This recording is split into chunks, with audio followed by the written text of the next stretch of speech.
to infinity and beyond. This is me. This is how I win. Were you rushing or were you dragging? Answer! You're a wizard, Harry.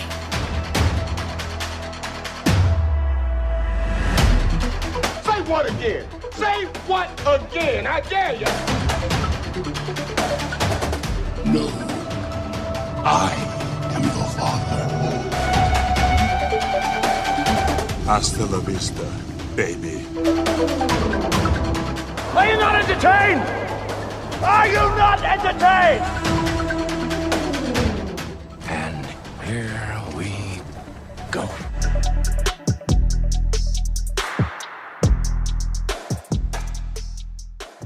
Hello, everyone. Welcome back inside the film room. I'm Zach Goins, editor-in-chief, and I am joined by senior writer Johnny Sobchak. Johnny, how are you on this wonderful Sunday evening?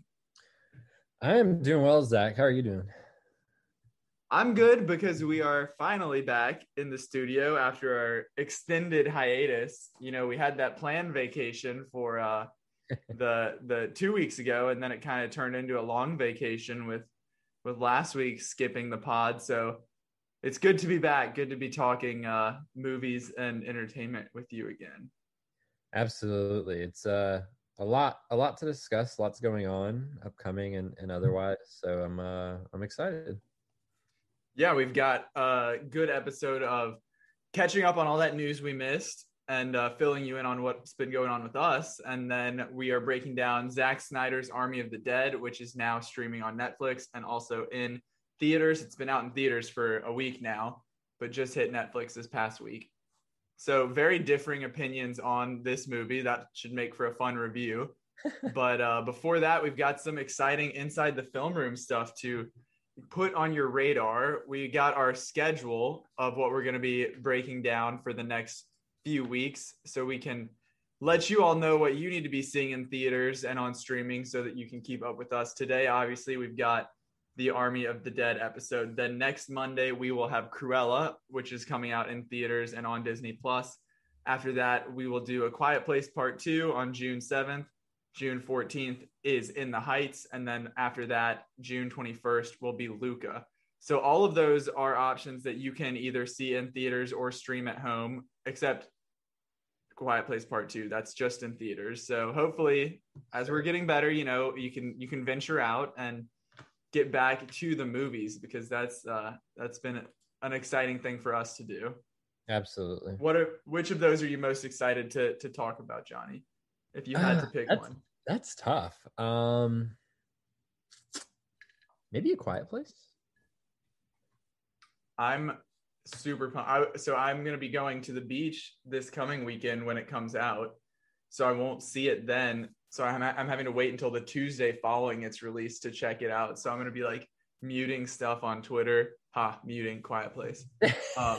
But that was my favorite movie from 2018. So been dying to see this. And I know you weren't as high on the first one as I was, but I think it'll make for a good discussion. If there will be plenty to talk about, I feel like. Yeah. And I will say, I think my biggest point of excitement about that as of now is the fact that I am going. Where are you seeing it? I am going on a little vacation this week. And I'm going to be in New York for a few days. And coincidentally, it lines up with the release of A Quiet Place Part 2. So I got tickets to go see it at the Lincoln Square IMAX, which is the largest IMAX screen in the country. I've been to New York several times, but I've never seen a film up there at all, let alone at Lincoln Square IMAX. So super excited about that. Should make for a pretty fun experience. And it is opening night as well. So I'm pretty stoked to get in there with everyone and see the reactions. I won't be able to text you until Tuesday afternoon when I go see it. Damn. But we also have another huge item to put on your radar, and that's on the television front, because if you've been following along on Twitter, you may have seen, but we are kicking off our week of Lasso. As anyone who listens or follows knows that I am a diehard Ted Lasso fan. Johnny still has not done his homework, but we'll get there.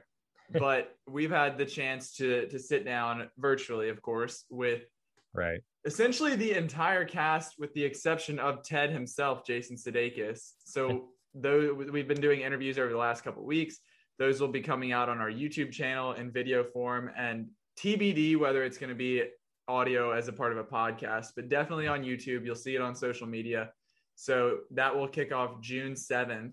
And then throughout the week, every day, we will have a new interview popping up. So really exciting stuff. Season 2 is just around the corner in July.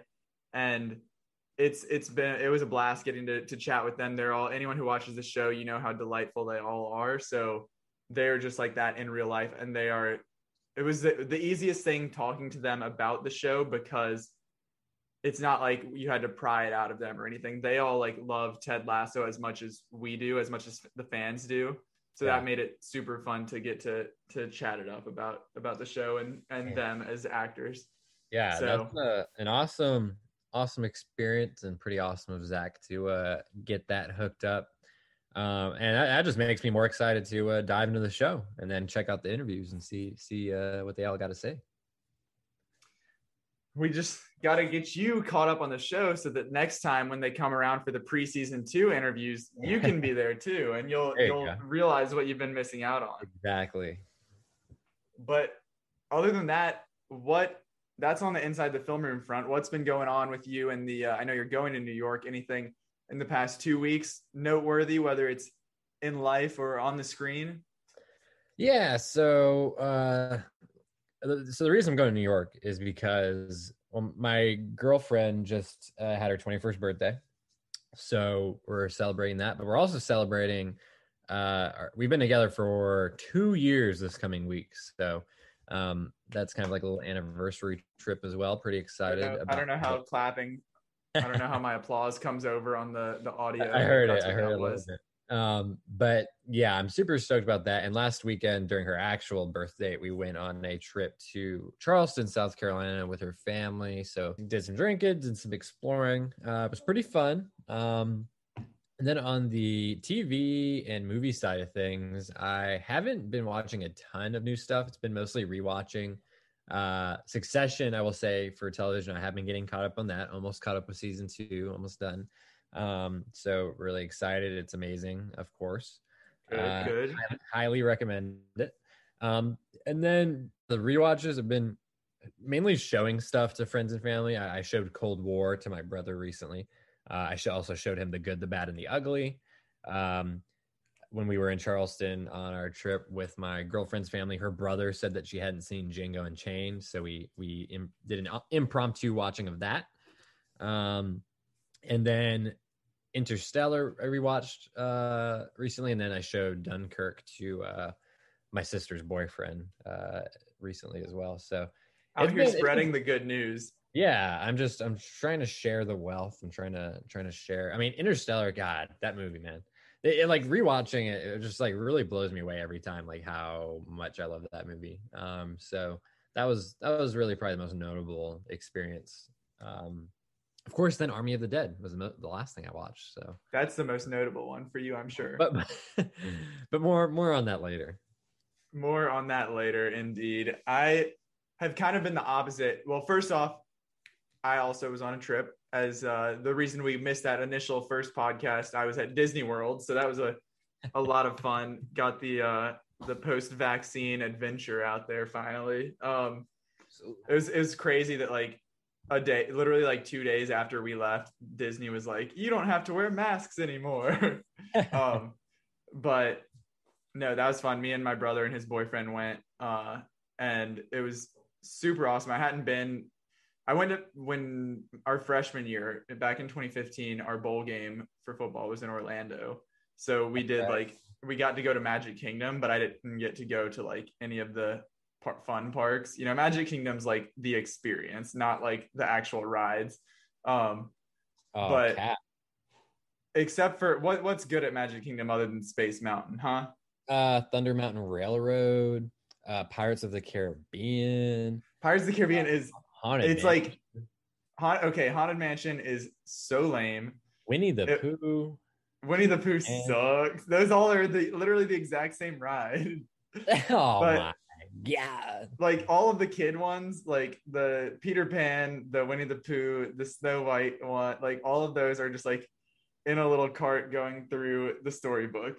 But whatever. They are Anyways, getting what I was Tron soon, so that'll be fun. yes, I did see them building it, How's which it it looked looking? very it looked so I couldn't tell if like honestly, there's like this big warehouse, which is like obviously going to be part of like the indoor part of the ride, but I Yeah. couldn't tell. Like it almost looked like a dome kind of setup, and I couldn't tell if that was like the ride itself or if that was just like Yeah. the scaffolding of like how, because like with Tron it's like futuristic, so like it could Yeah. have been, it looked like it could have been the ride, but it also could have just been like the way they're building it. Yeah. So I'm really TBD on excited that. about that. Yeah. But what I was gonna say is that it was the first time I'd been since, because we went to all four parks. So first time I'd been to Animal Kingdom since the Pandora, the Avatar stuff had been added, which was super cool. That whole, I don't, have you been since that had opened? So yes, I have. I have not. I've been on the little boat ride, the Avatar boat ride, but I The haven't been like on river, yeah. yeah, I haven't been on the major ride just because the line is insane every single time that we have gone. Right. That is one I will say. So Drew, my brother, his boyfriend is diabetic, so he was able to get the like I don't, the disability pass because of Yeah, yeah. that. So right now during the pandemic, they aren't doing fast passes, but you with the disability pass, like we could just go up, and if it was a 40-minute wait for a ride, they would be like, come back in 30 minutes. And then we would just get to go down the fast pass line. So we would like get one of those for like Avatar and then go ride like a shorter ride and then come back and get to walk right up. Yeah. So that was a major finesse. I told Sam that I'm never going to Disney without him again. So Yeah, I guess um, having a debilitating health he issue was, has perks, right? yeah, he was like, it's great. Just to get diabetes and Disney suddenly becomes so much easier. Yeah, my girlfriend's brother has diabetes, so I'm very familiar with the things that come along with that. Yeah, it's not all fun and it's not all skipping lines at Disney. But it did come with those perks, and we got to do Avatar. The whole first of all, like just the world within Yeah. Animal Kingdom was awesome. Like Yes, it's super sure. immersive, and like all the physics of it don't Floating seem mountain. to make any sense whatsoever. But It's amazing, yeah. I How will was say the that ride? Because I don't really know the that much ride, about it. yes, it's basically, if you've done Soarin' at Epcot, the like hang glider, it's similar to that, and like except instead of like sitting down with your feet dangling, you basically mount what's like a bike setup. Mm. So it's like almost like you're riding a motorcycle, but you're like with like five people next to you or whatever. But then the screens are similar to Soarin', and you're like swooping and moving because you're on the back of like the Banshee, flying, and it's like insane the way that rides are like changing from a traditional roller coaster, Yeah. to something like that. I think that's similar to how, because there is a Tron ride, I want to say in Disneyland, maybe Tokyo. And I think the Tron, it's going to be like a roller coaster. It's not going to be like Soarin', but I think it's like you sit like that, like you're mounted like on a bike, essentially, Right. like a light bike. So yeah, it's pretty wild what they're doing with those rides now. Yeah, and then just like along the same lines, the whole Star Wars the Galaxy's Edge over at Hollywood Studios. I had not been there either, and that was So fun. insane. Again, fully immersive. You're just like walking through Hollywood Studios, which is like old timey Hollywood, and then you like go through a tunnel and you're in Batu, and it's insane. But both of those rides, the Rise of the Resistance, which is like, I don't know if you've done either, but that's like a simulator type. It's like start to finish, it's probably like 15 minutes, which makes it so much more worthwhile. Because so you like go in and you like the wait itself is like super cool because you're like going through like the Resistance base. It's similar to like how you go through the line at Hogwarts. Okay, I've done that one. Yeah. And then like you go in and like you get a message from Rey, and then you board one ship and you're like moving in that ship, and then it's taken by the First Order, and so then you're like walking again, and you're going through like a First Order ship, and there are people in costume, and they're like you put you in a prison and Kylo Ren interrogates you, but then you get busted Okay, out, what? and then you get in like another. It's like a digital Kylo Ren, and he's like interrogating you, and then a secret wall opens that the first or the resistance is like sliced through, and then you get in like a little cart, and that's when like I guess the quote unquote ride starts. Okay. I think and this it's is like the one. This is the one with the like ridiculous weight, isn't it? yeah. So the way it works is like at 7 a.m. every day, the virtual queue opens, and it's literally like you see people complain about sneakers on social media. This is like 10 times worse. Of like at 7 a.m. you hit the button, and by 7 a.m. in 5 seconds, they're all gone. That's yeah. That is the one that we have not been able to do. The other one that we've done is the Millennium the Falcon. name of, yes, the Millennium Smuggler's Falcon. Run. Yes, that's a fun one. Yeah. But yeah, so like you basically escape in that cart, and it's insane how I'd love to see like the blueprint of that ride, because it seems like you're going like multiple miles during it all, but obviously you're not. But then the Millennium Falcon one is super cool as well, and like neither of those are, like I was saying, like traditional roller coasters. So right, yeah. A property like Star Wars or Avatar gives you a lot of leeway to just get as creative as possible. Well, on our next episode of the adventures of Disney World and Universal Studios amusement park rides, we have. This is the now amusement park podcast. Hey, I wouldn't be mad at that. I guess I'll quickly cover what I've watched as well, so we can get back on track. But just for the record, I did not come home with a lightsaber. Rebecca would not let me. She would not let me justify spending $140 on a lightsaber. So she's giving me an open mouth, shocked face as I slander her on the podcast. But okay, I watched last week in preparation for our episode that did not exist. The Woman in the Window on Netflix. Not great, Bob. Not great at all. And then Those Who Wish Me Dead on HBO Max. Angelina Jolie, the new Taylor Sheridan movie. And that was like a solid 3.5 stars for me. I really enjoyed that quite a bit. Not, a Wind River or a Hell or High Water or Sicario, but it had like that. You could tell that it was Taylor Sheridan, and it was still like in that same style, and it was good, but it wasn't. Those are like all great movies. So, but this was still like I enjoyed it a lot. I'd watch it again. And I also started my Fast and the Furious binge that Johnny will be joining me on every step of the way. I got my Blu-ray 8-movie collection on Amazon, absolute steal at $37. And I'm watching, I've only seen one of them. I've seen one of them, and I've seen Hobbs and Shaw, which I've seen the fourth one, which doesn't make any sense. But so I'm watching all of those leading up to F9. I've got to get in on the fun there. And then TV wise, I started watching The Bad Batch after my Star Wars trip. I had to continue the Star Wars lore. High School Musical, the musical season 2, High School Musical, the musical, the series season 2 is now on Disney Plus. It's coming out every Friday. So I'm 2 episodes in there. Been bumping to Olivia Rodrigo all week long, that new album. And then in addition to that, I have started Mythic Quest, which is a new show on, I guess it's in its 2nd season. It's new to me on Apple TV Plus. And it's like it's got Rob, I don't know his last name, McElhaney, from Always Sunny. Okay. And it's him and Charlie Day are the creators of it.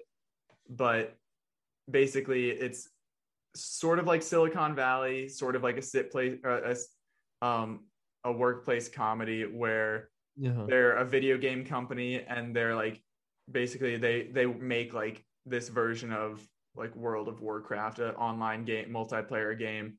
And it's pretty funny so far. I've been told by my plug at Apple, watch more Apple shows and I can get you more interviews. So we'll see what happens there. Okay. So that's the very long catch up of what I've been doing the last couple of weeks.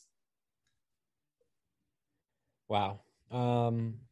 We've just been really enjoying ourselves then, haven't we? We have. We forgot about this podcast that we do. To hell with it, and did our own thing. But now we're back, and we've got to catch up on everything we missed, which is Because if we wanted to do all of the stuff we missed, it would take a 3-hour podcast. So we whittled it down to some of the best from the last couple weeks. And one of those very best for our listeners is the trailer for The Green Knight, Johnny, something that we've been waiting on for quite some time. And did it disappoint? No, it did not. Did you watch this trailer? Yes, I did. Okay. I had to clarify that before I put you on the spot like that. No, it did. It did not disappoint. I mean, it was a very solid. I think it hit the right sweet spot as far as like tone, showing just enough without showing too much. I think it's gonna be. It looks, and the thing about this is, total disclosure. I have read the script for this, and so it's hard for me to like say a lot, but like it looks great. It looks exactly what I would want to see. And we already got a teaser last year before they moved the release date due to COVID. And that already looked amazing. And I think this is just delivering more of the same, giving a little bit more insight to the plot, what the narrative is going to be like. And just the world, the visual language that David Lowery is going to be laying on us. I was a huge fan of A Ghost Story, which came out in 2017. Highly recommend going back and checking that out before this comes out. And this looks pretty similar, but of course it's in that, kind of medieval fantasy type realm, which is very neat. And I can't wait. I mean, it's a little bit of ways away still, but not too far off. And I think it'll be a solid hit.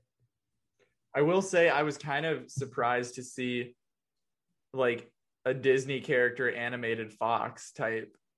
That I did not expect that with everything else that we had seen of like the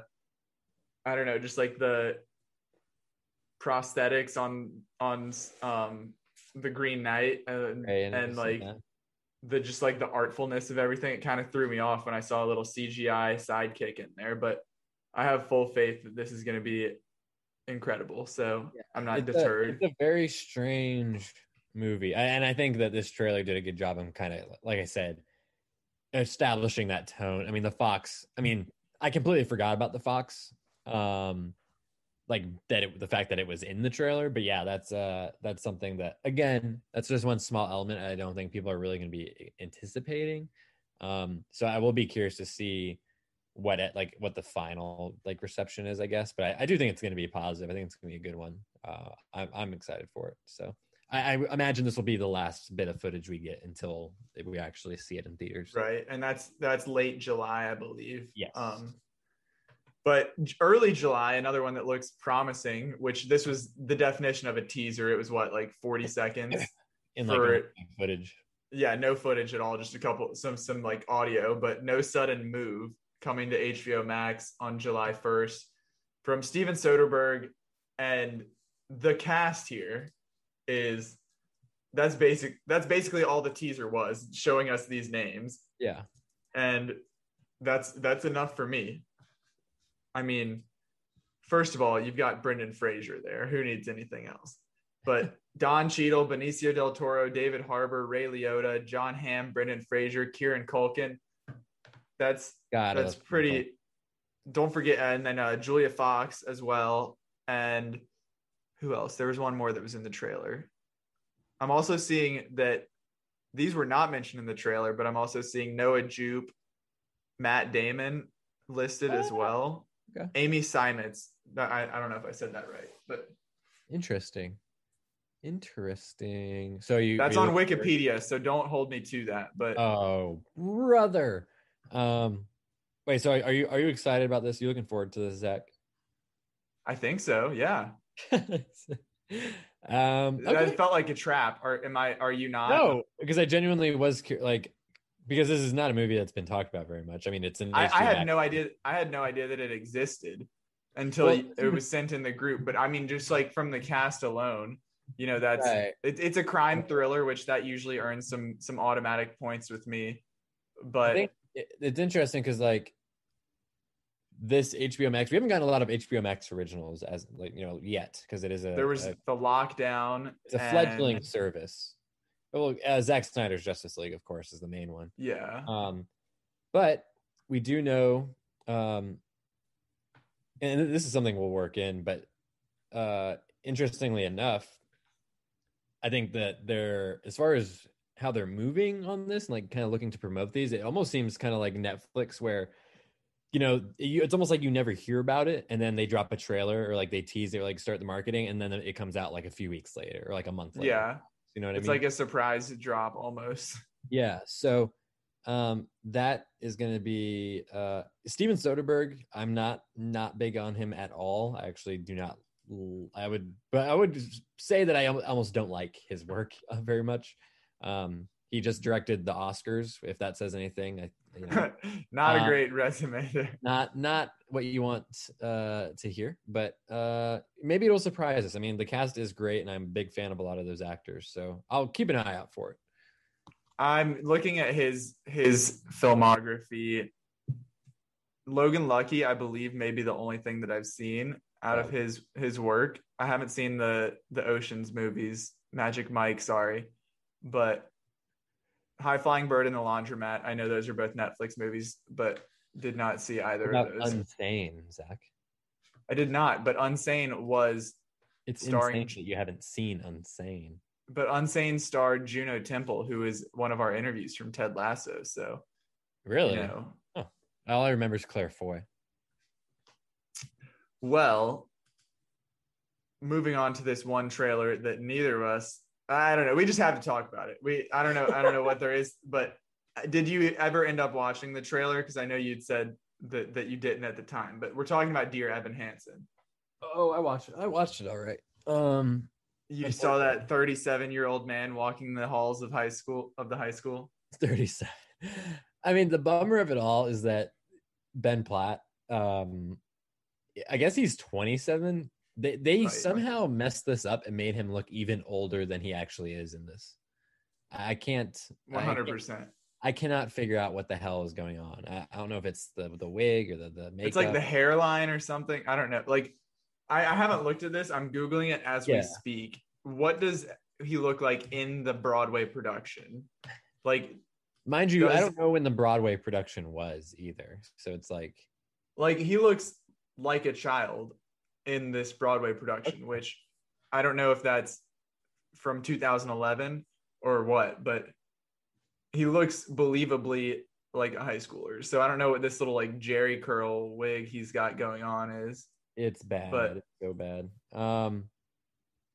And he's got like his hairline is like at the middle, like the top of his head. It's like not, I don't know. Yeah, that's the thing. Like I don't, and I will say I'm not familiar with the musical. Okay, full disclosure, not familiar with the music. Haven't heard any of the songs, any of that. This is a pretty good musical. Like people have very good things to say about it. Right. This, to me, musical theater in particular is a very specific medium in art form. Okay, not everything that works in a musical is going to translate well to cinema or cats. So I honestly think, just judging off this trailer alone, and trailers are never the full story, but this does not seem like something that ever should have been attempted. Like it does not. It doesn't look. I'm with you. Or sound like it's going to be a pleasant time. It's just like, I think you and Jake were talking about it, but like about how dumb the story is, which like, again, like you, I figured out what it was for the first time watching this trailer as well, about like the suicide letter and everything. But like musicals in general just have like absolutely absurd plots, and that's just like their thing. Right. Yes. So and it's the thing, and that is just a thing that is, like you said, a difference between like the medium of musical theater versus like your suspension of disbelief, and so it doesn't necessarily carry over. Yeah, like you can watch a musical and be like, okay, yeah, it's a musical. Like this all works. Like it's fine. I get it.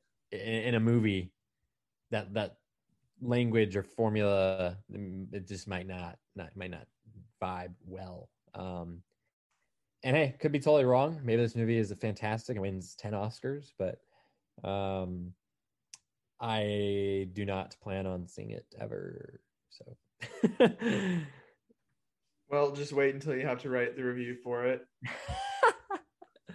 But I mean, and even it's got West Side Story and In the Heights and this coming out that like it's even if it were to try and make like some sort of awards push, like there are musicals that look significantly better that will also be in contention. Right. Yeah, this is not because yeah, as your musicals are coming back in a big way this year, Zach. This being just one of them, of course. West Side Story from Spielberg, In the Heights, Serrano, Tick Tick Boom from Lin-Manuel Miranda over at Netflix. There's gonna be a lot of them, and they're gonna be making noise all year, and they'll be big and come into factor during award season. But yeah, this is not one that I anticipate sticking around by that point. Well, moving on to some more exciting casting news, we've got a lot of catching up to do on, and that is maybe I'm curious, is this making you more and more interested in Knives Out 2 since you're a Knives Out 1 hater? And that's the fact that Catherine Hahn, Kate Hudson, Janelle Monáe, Dave Bautista, and Edward Norton have all been cast alongside Daniel Craig. Those have trickled out over the last couple of weeks, but it's the first time we've been able to talk about it. Yeah. The answer is not really. I mean, this is a great cast. There's no denying that. Very talented. Dave Bautista, love him. Edward Norton, super talented. Janelle Monáe. I think this is a perfect Catherine Hahn. Like, I feel like she will thrive in like a blend of Toni Collette's character and Jamie Lee Curtis's character from the first one. I totally agree with you there. Certainly right in her wheelhouse. Kate Hudson, don't care at all. I'm honestly shocked that she's in this. That did seem kind of come out of nowhere. Right. And then there was that funny tweet. There's that quote from her from I don't know when, where it's like, I want to be involved in things. I want to be involved in what's going on, or like some like weird, like out of touch quote from her. And then she ends up in like this, everyone's talking about Knives Out 2 and like, oh my God, like this is the biggest thing happening right now. And then she ends up getting cast in it, which I think is just so funny. We'll see who else fills out the cast at this point. I tweeted this, I think after Kate Hudson got cast. I don't think that this is going to top the original cast at this point, just because the original cast is so crazily stacked. But I'm excited nonetheless to see, if they can put out something good, something fun and entertaining. And the biggest thing that's coming that the Instagram sleuths have discovered is the fact that Rian Johnson recently followed Florence Pugh on Instagram. So we've been trying to speak it into existence. Hopefully that is a sign that it is coming, because I'm already thrilled for this movie, but that would make it through the roof excitement. Yeah, I don't know if that's going to happen or not, but hey, it's possible. We'll see. I would certainly not. Instagram says it's going to happen. It's going to happen. I would certainly not be mad at that. She's great actor. But yeah, I'm pleased with all these so far, except Kate Hudson, I would say. I'm with you. I'm not displeased with her. I don't really honestly know much about her, but it just doesn't match up to the excitement that the other ones delivered. But yeah, something that I know you are thrilled about. Take it away, Johnny. What's next on the docket? Oh man, the Batman fan in me is very, very pleased right now, because of course the Batman, Matt Reeves's feature film is coming up. Got delayed several times, but it's coming out March of next year, starring Robert Pattinson. And Matt Reeves, I mean, he's just going off right now at Warner. They hired him to do this movie, and then he ended up, that the Gotham Central, the Gotham kind of PD show at HBO Max is in development, and he's kind of spearheading that effort. And then now we have another show over at HBO Max that Matt Reeves is going to be producing and a creative force on, alongside J.J. Abrams and Batman the Animated Series creator Bruce Timm. Bruce Timm is a legend in the Batman story, and they're going to be all producing Batman Caped Crusader, which is going to be a new animated series, fully animated series coming to HBO Max and Cartoon Network. And there's a bit of key art that they released alongside this with the title and the font and all that. And yeah, I mean, you can instantly see the Bruce Timm and the Batman the Animated Series inspiration here and the influence. Even the font looks very similar. The styling of the city, the skyline looks similar. And the quote that they released alongside it, because all the creative people behind it kind of released a little tidbit about what they're trying to do with the show. And Matt Reeves and Bruce Timm and J.J. Abrams said, "We were beyond excited to be working together to bring this character back to tell engrossing new stories in Gotham City. The series will be thrilling, cinematic, and evocative of Batman's noir roots while diving deeper into the psychology of these iconic characters." And a lot of that language there, cinematic, noir, psychology, is all similar to things Matt Reeves has said about the Batman, what he's doing with Robert Pattinson. And while it doesn't seem like this is going to be set in that universe, it seems like it's going to be its own separate thing. I'm excited to see them kind of still running in that similar vein and taking a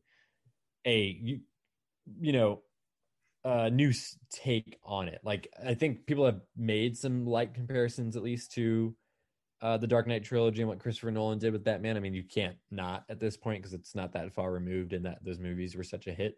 But I do think this is going to be its own thing, and what Matt Reeves is doing with the films and with this show, it seems like it's going to be more like the comics, more comic inspired than anything else that we've really seen in the last 20 plus years. So I'm really excited about all of it, and this is going to be just another cool element in there. And this isn't on our docket, but there's another bit of Batman related news I think is important to touch on real quick. Let's hear it. And it's also related to HBO Max. So we got news because Warner was putting out a bunch of different things lately. And Batgirl is picking up some directors to actually get on that movie and get that into production. And it's going to be the fellas behind Bad Boys for Life, Adil El Arbi and Bilal Falah. They were a directing duo. It did Bad Boys for Life, which of course came out early last year and was a big hit, really the last big hit before COVID took over and shut everything down. So we have them directing. Screenwriter Christina Hodson, who was the scribe behind Bumblebee, Birds of Prey, and the upcoming The Flash film, is doing the script. And we also have Kristen Burr as producer, and she produced Cruella, which of course is coming out this week. So some good talent there. I think it's a solid basis. And it seems like this is also, the other notable aspect here is that it's going to be an HBO Max original film. Doesn't seem like it'll be in theaters. It seems like it might be a marquee title, something to bring in, subscribers to the streaming service. And that was something that was also mentioned in relation to the Blue Beetle film that was reportedly going into production. That news came out a couple months ago by now. So I think Warner, what they're doing with these movies, they're going to have 3 or 4 huge major DC films every year coming out in theaters from now on, full on big budget craziness. And then they'll have perhaps 1 or 2 smaller HBO Max, like original films for some other heroes coming out. So Blue Beetle and Batgirl seem to be at least the first couple that they're looking at, which is exciting. And I think it's smart. They got that kind of synergy going. They're kind of spreading out the wealth. What do you think? I haven't seen Bad Boys for Life, so I can't speak to them. Nor have I. I know you like Birds of Prey, Christina Hodson. I haven't seen Bumblebee either, but I did like Birds of Prey, and I'm looking forward to The Flash. And then Cruella, which I haven't seen either yet, and you have.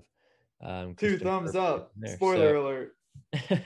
So it seems like they have the right mix in there, and I guess the next big thing we'll be looking forward to is hearing who is actually going to play Batgirl.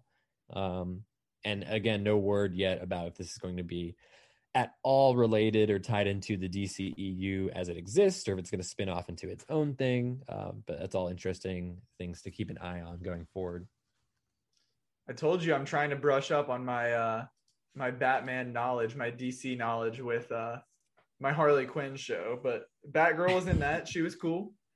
Batman also in that, but very different Batman than what we're going to get here, it sounds like, in this new Matt Reeves version of the animated series. But or Caped Crusader, excuse me. Yes. Batman the animated series, is that my next step? Do I need to go back and watch that? Dude, you've got to. It is so damn good. There's a reason Bruce Timm is like such a big name, and that's the key reason. I mean, the animation on that, the voice acting, Kevin Conroy and Mark Hamill really got their start there with those characters, and it's on HBO Max, so give it a look. I recommend it to everyone. I need to go back and rewatch it myself, but it was a big part growing up for me. I'll put it on the list after all the other 8 shows I mentioned off the top.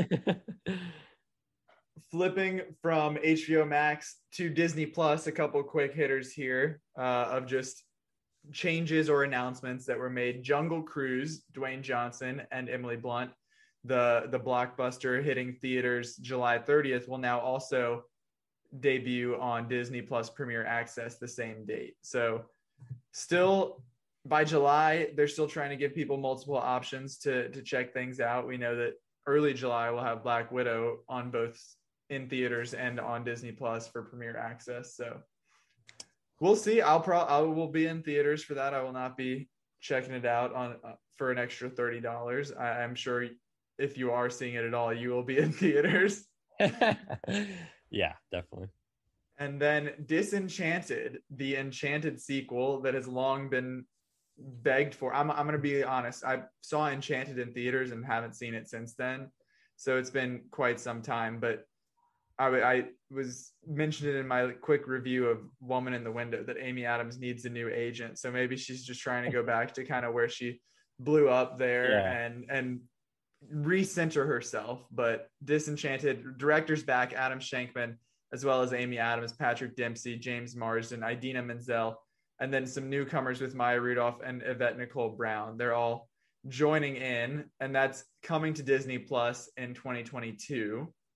So a Disney Plus original there. And then another one with Hocus Pocus 2, another reunion of Sarah Jessica Parker, Bette Midler, and Kathy Najimy all reprising their roles, which will also hit the service in fall 2022. So, cranking up the Disney Plus originals. I don't have much to say about either of those since I've maybe seen the originals once a piece. So right. Yeah. I saw Enchanted when I was a kid. I mean, super, super fun. Pretty light. I know people again, that was where Amy Adams really kind of popped off. And then Hocus Pocus, I have not seen, I don't think, at least in its entirety. So I definitely saw it as a child, but I definitely saw it as a child, but it's not like, I know it is like a cult classic for people every Halloween, but it is not one of mine. Right, exactly. So hey, I'm happy for people who are fans of those films and get more of those worlds, but I don't have strong feelings about them at this point. Nor do I, but something that you do have strong feelings about, I am sure, is Army of the Dead. And that is our review this episode. So let's get down to it. There's $200 million in the vault beneath the strip, with a 32-hour window to get it out. Find the safe. This should be a simple in and out. It's not too late to go back. If you're gonna play the game, boy, you gotta learn to play it right.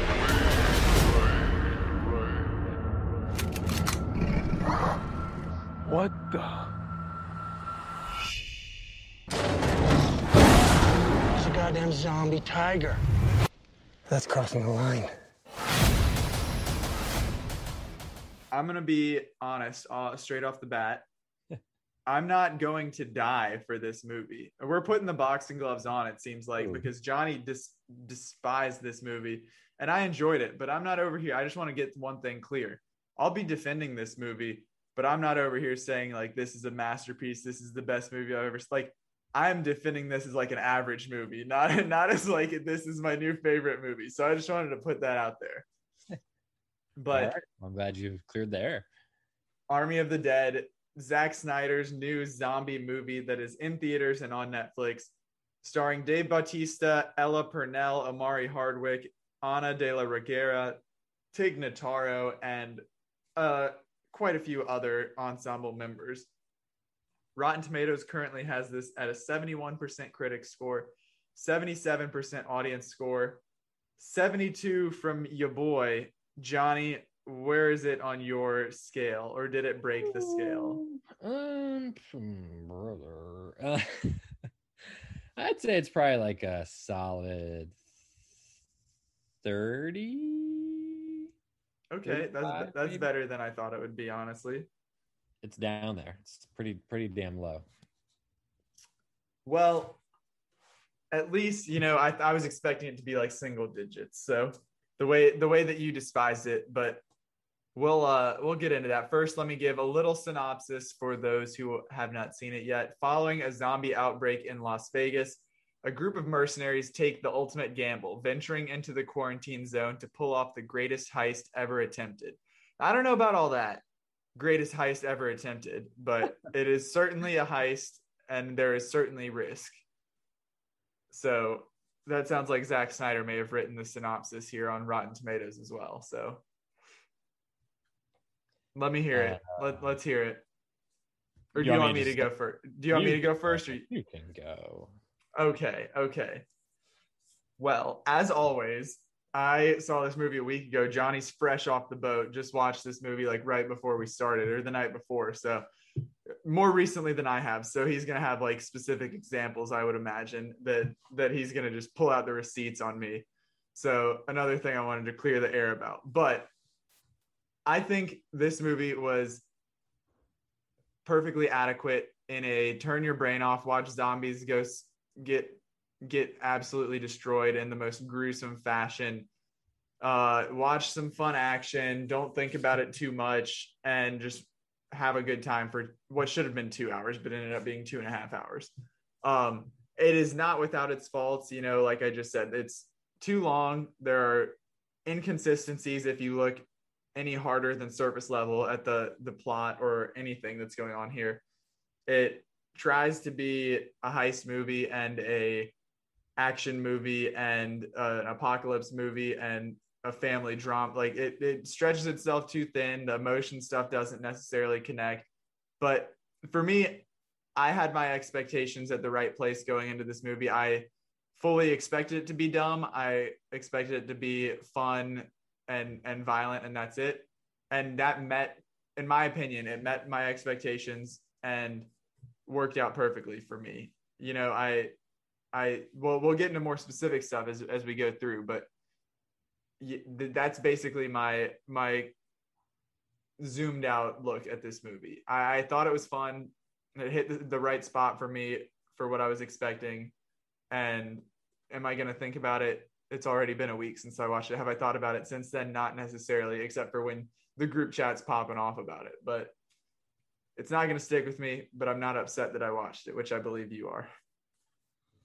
I just can't believe you just said all that you did, being so lukewarm, leaning negative, and you gave it a 72 out of 100. I'm trying to kind of like I'm trying to like meet you in the middle, because like while I was watching this, like I don't know, maybe hearing all of your negativity has like made me talk more negatively about it to try and like just, I don't know, get more in line with what you're going to say. But anyway, again, it's not like my favorite movie of all time, but when I was watching it, was I having a ton of fun? Yes. I gave it the score right after I watched it.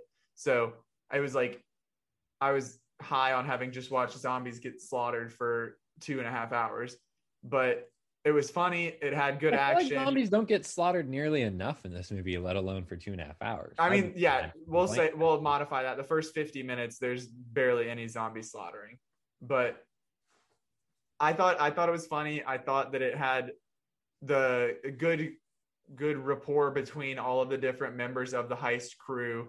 I thought it did a nice job of not necessarily like, sure, you have like your muscle, you have your pilot, aka like the getaway. There were some of the like stereotypes of the essentials of the heist crew, but they also did not like make them solely the getaway driver or solely like Dave Bautista was not like just the muscle, So I thought that I just think it did a nice job of like blending together. I said it stretched itself too thin, but between the main two, between like a heist movie and an apocalypse movie, I thought it blended those together. And heist movies are fun, apocalypse movies are fun. I'd never thought to put them both at the same time, and I thought it worked out well.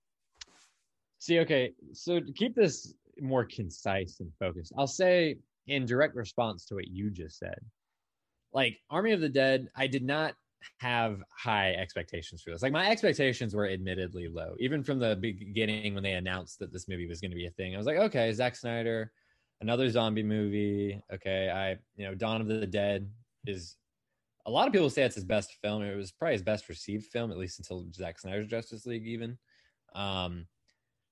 I rewatched it last year and wasn't crazy about it. I don't know if this is relevant, but I have not seen that, so I can't compare. Yeah, no, it's not. But I saw it a lot growing up. It was a bit, had the zombie phase. You just watch a bunch of zombie movies, all that, video games, Nazi zombies, all that fun stuff. And then, I watched it again recently. It doesn't really hold up. I don't think it's an especially good film. But what I will say it does is it actually has a lot of zombies that throughout, some zombie action, some zombie carnage, lots of post-apocalyptic, imagery, the basics. I mean, it's a remake essentially of George Romero's original. And this, of course, is a wholly new concept. And I was looking into the development of this film yesterday when I was doing some research, and actually, apparently Zack Snyder came up with this idea around the time when he made Dawn of the Dead. So this has been brewing for almost 20 years now.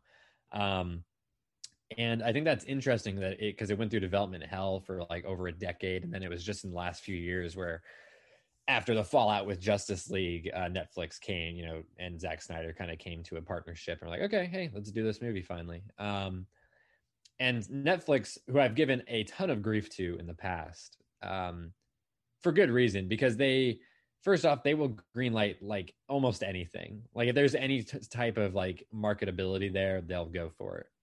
With their shows, with their movies.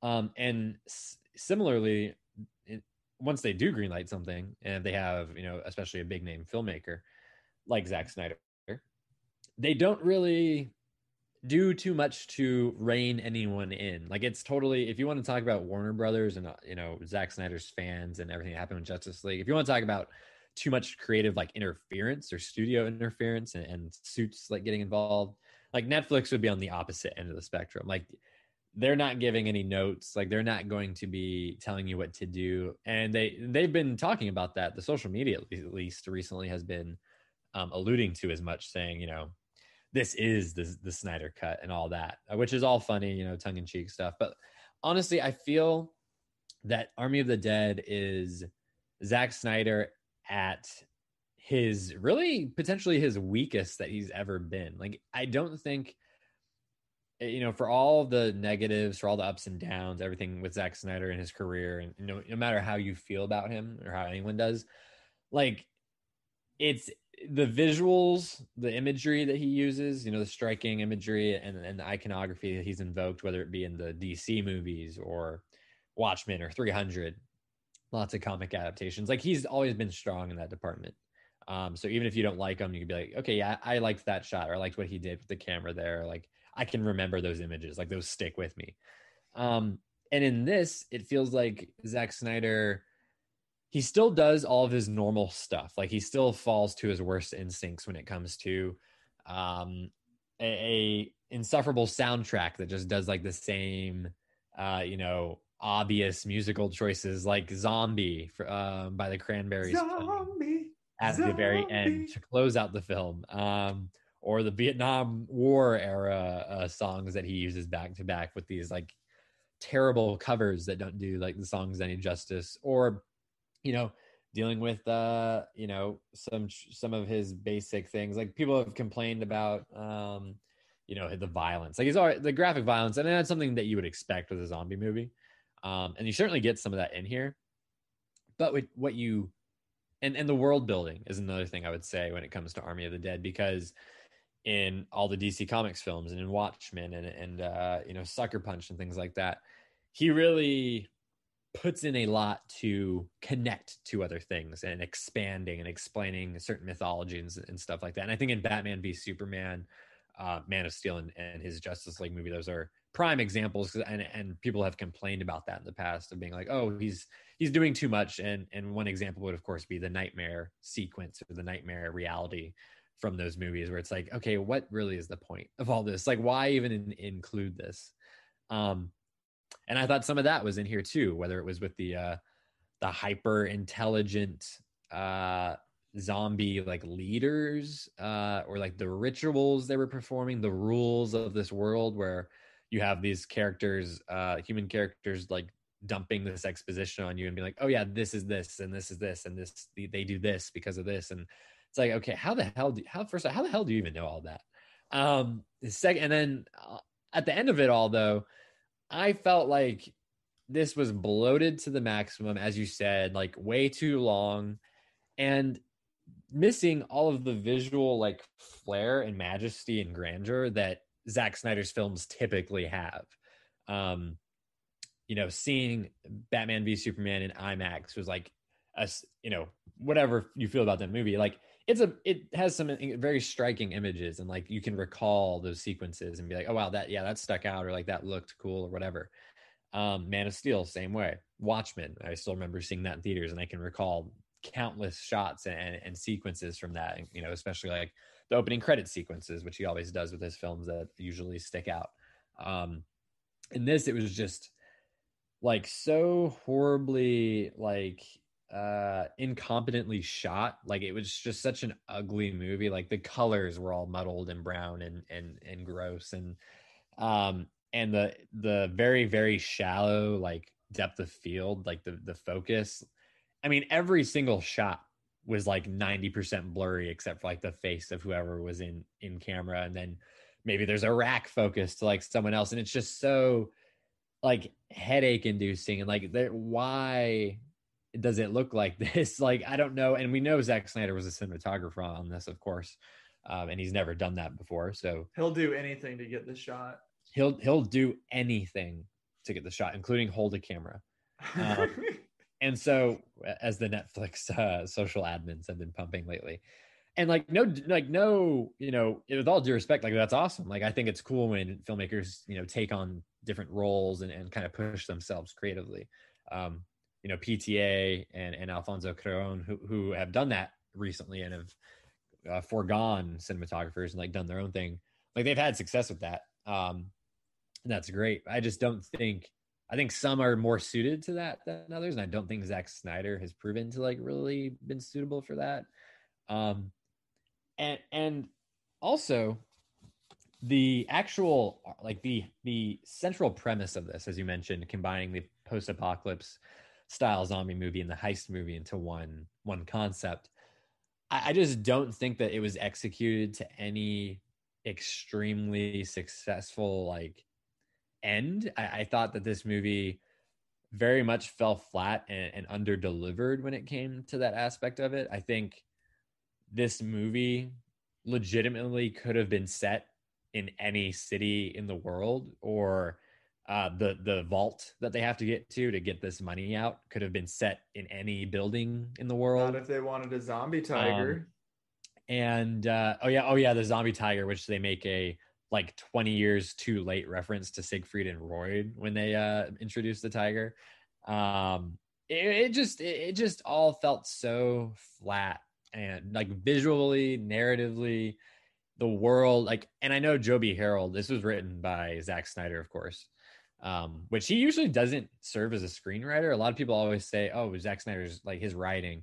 Well, he doesn't write. Like he almost never writes his movies, and he actually did write this one.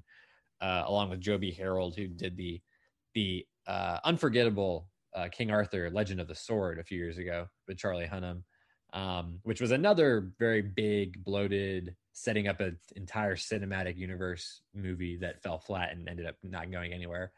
And then what was the I want to say there was another screenwriter who was a co-writer on John Wick Chapter 3. Shay Hatton. So you have those three guys, and they kind of, and another thing to keep in mind, like I said, this has been in development for forever. So I think you have a lot of ideas kind of swirling around, and you have a few different voices in the writer's room, and you kind of put it all together, and it doesn't really rise to what the initial idea is, because I think hearing, oh, zombie heist in Las Vegas, okay, that sounds really cool, that sounds really fun. And I don't think they ever really delivered on like that promise, or like really entertained in the way that it could have, or really played with the Las Vegas setting like it should have. And I just thought that was, if nothing else, that was the most disappointing thing. Like, I can forgive bad dialogue, I can forgive hokey acting, I can forgive some shoddy effects. Like, it's a zombie movie, like it's a Zack Snyder zombie movie. I'm not expecting like Da Vinci here, like, it's not that level. But what I did want was like really fun action sequences and really well choreographed scenes and visuals, like very grand and poppy shots, and like none of that really came through, and that was the most like disappointing aspect. And I feel like that, above all, regardless of all the other like gripes that I have with it, that would be my biggest complaint. And like, hey, if other people thought that it was super entertaining, like one of the most fun zombie movies ever, like, okay, like I'm like, I'm glad. But like, this did not really do that for me, like, at all. And the length, as you've mentioned, didn't do it any favors. It did feel very kind of slow and trudging at points. The first hour, like you mentioned, is almost no zombie action. That's all just setting up the team and setting up backstories and setting up stakes, all of which don't really add up to anything, in my opinion. Like, I didn't feel all of the groundwork that they put into setting those characters up. Like, I didn't care about any of them.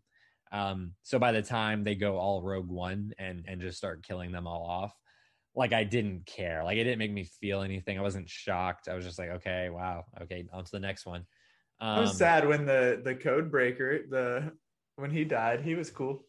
Yeah, he was cool. He was fun. And it's just like, I don't. Oh my god, I just remembered. There's that one scene where I can't remember her name. It was like some one of the women in the group, where I can't remember any of these people's names, but the main character, Batista, they had like been talking previously, and then all of a sudden she like confesses her love, and like a second later they like a zombie pops out and like snaps her head around and like spins it around backwards. Gnarly.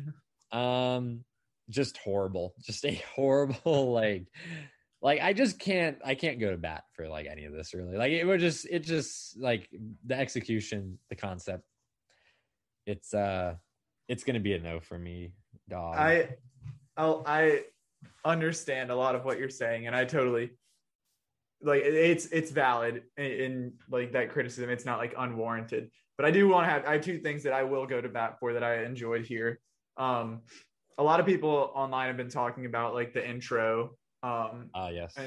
And I know you said that it didn't really work for you, but that is one of the points when you get the most Las Vegas incorporated in it. That is when true. when you're seeing the, like, from the very start where like the zombie breaks out, but then obviously when like the Viva Las Vegas, another great needle drop for you. But when that starts playing and you get the montage basically of how we got to where we are. They're like storming the casino. Scott Bautista's character is like rescuing the Secretary of Defense. They're sealing off the city.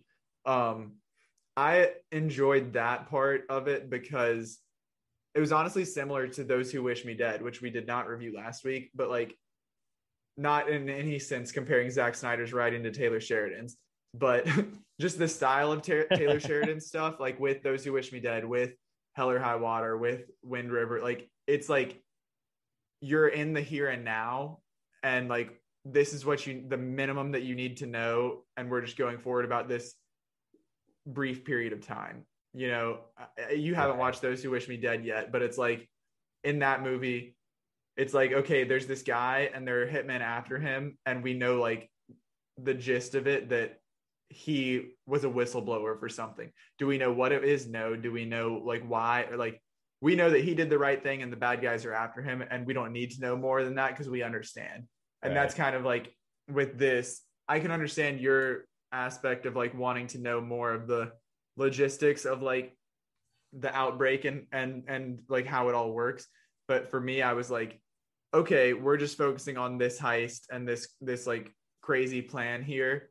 We don't need to know a similar to like World War Z or I Am Legend, where we're learning about this is how the virus started, this is how it spread, this is what's happened. Like I liked that it kind of just answered the who, what, when, where, why, how, like all in that montage, and then we just like got down to business. Right. And I think if that montage, if that same spirit and tone and visual flair had been present in the rest of the film, like the main plot, like what we're here to see, I think that would have been, it would have made for a much better and entertaining movie, at least. Yeah, I'm with you there.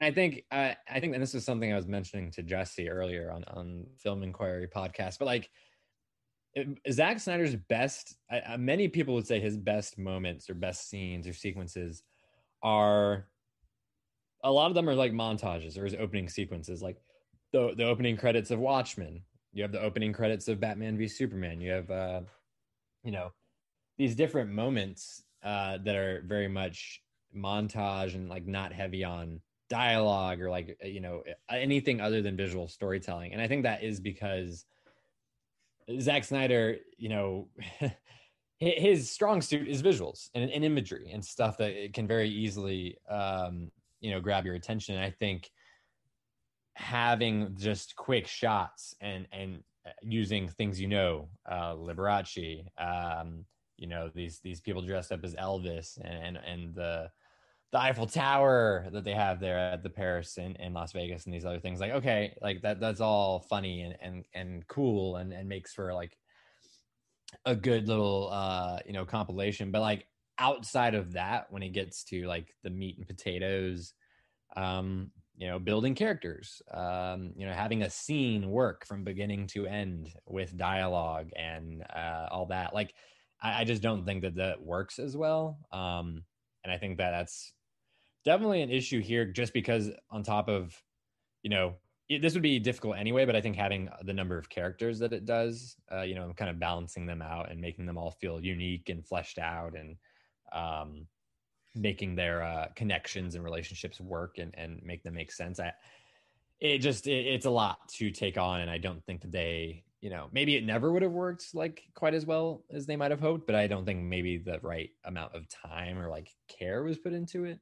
I would say the same again. I would say the same exact thing about Suicide Squad, and there's been comparisons, made already between the two.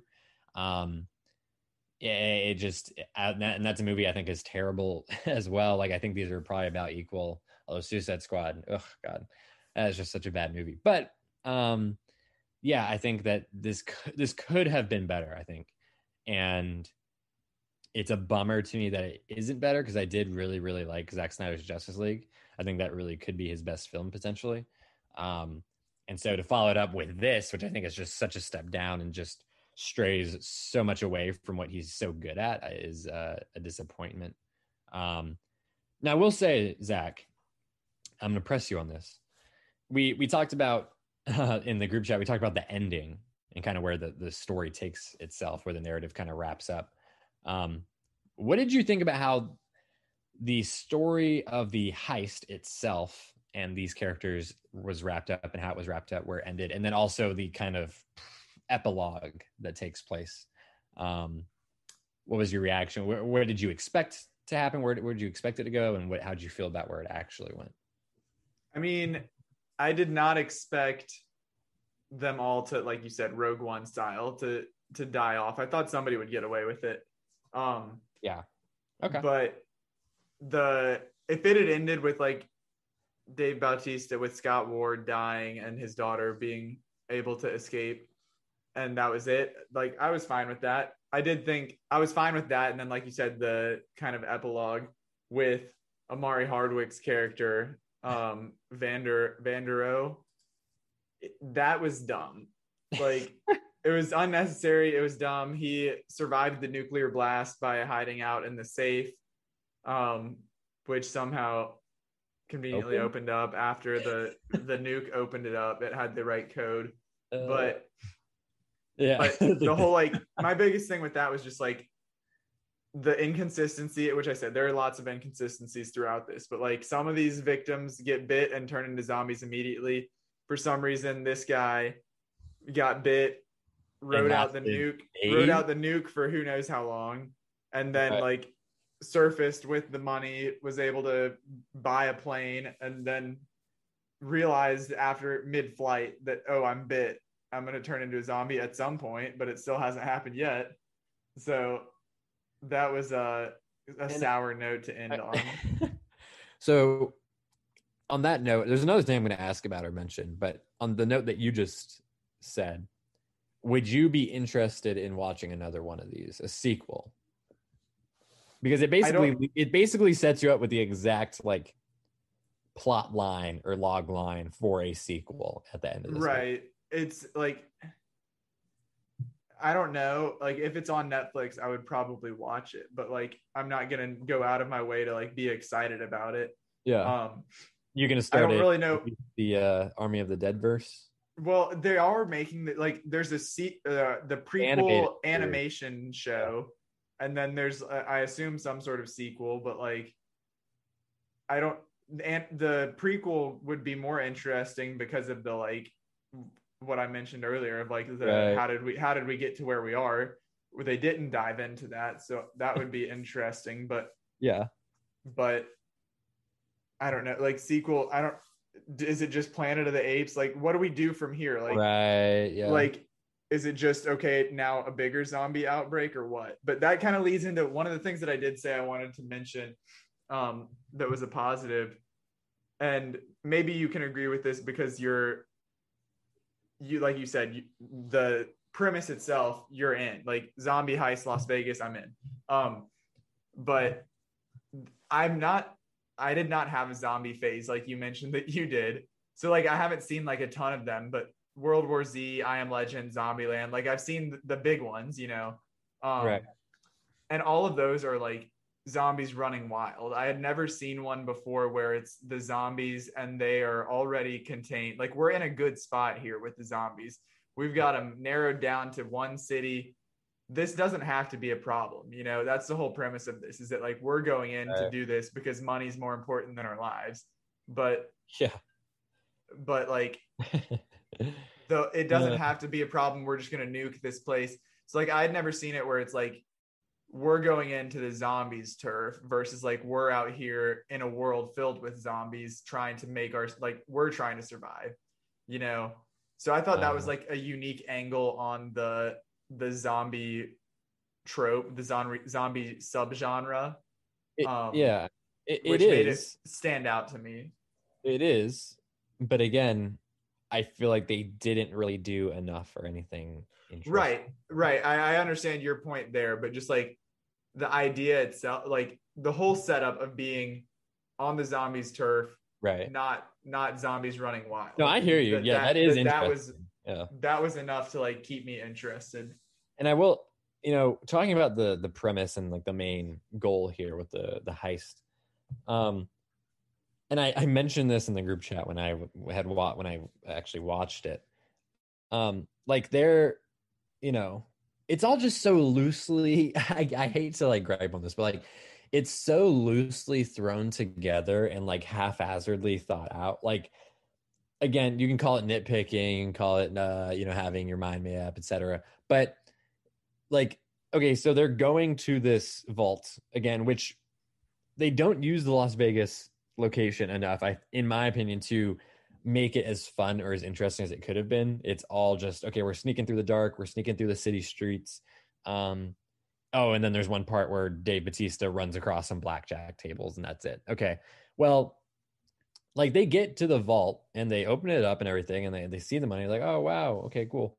They, you know, they're playing with the money, they're just, you know, high-fiving, etc. And then there's like a line where it says, okay, we have this place is going to be dust in 20 minutes. What the fuck? Like, I'm sorry. Like, first off, the movie from this point until when the nuke goes off is like there's almost like an hour of the movie from that point. Like it's so like any sense of the ticking clock or like urgency is so completely absent. It's like the slow motion at the end of a basketball movie where it's counting down from Yeah. 5 and like 30 things happen. Exactly. Yeah, that's a good comparison. And I just felt, but even talking about just the logistics of like this plan, like they say, okay, there's 200 million, right? That's the dollar amount they use.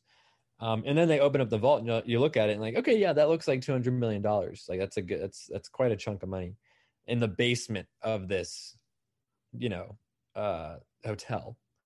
And then there's this crappy small helicopter on the roof. And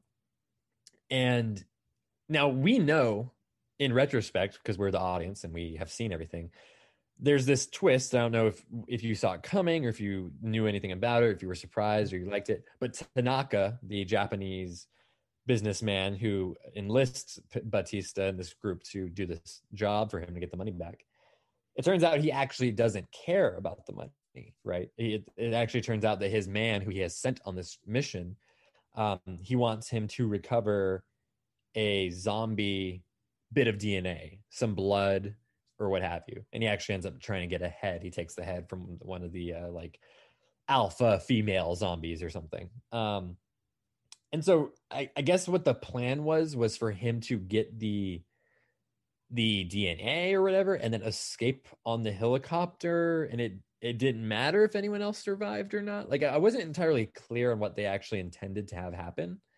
But from the point of view of everyone else in this group, like Batista and them, like so they're getting down to this vault and there's like 20 minutes until this nuke is supposed to go off. And then you have this tiny ass fucking helicopter. Like, how the fuck are you gonna carry all this money? Like, this money is like thousands of pounds, like worth of money, basically. Like, it's stacks and stacks and stacks of this money, and there's like 8 people to carry it, and they have to get it up onto the top of this hotel and into this tiny ass helicopter, which can't even hold all the people, mind you, that would have been there if they had all survived. And then they fly off, I guess, before the nuke arrives. Like, I'm just like, my disbelief could not be suspended like anymore at that point. I was just like, what the fuck? Like, and then once you get to that point, you can tell, okay, shit's just gonna go bad. Like, everyone's gonna start dying. The money's not really gonna matter, et cetera, et cetera. And then, of course, that's basically what happens.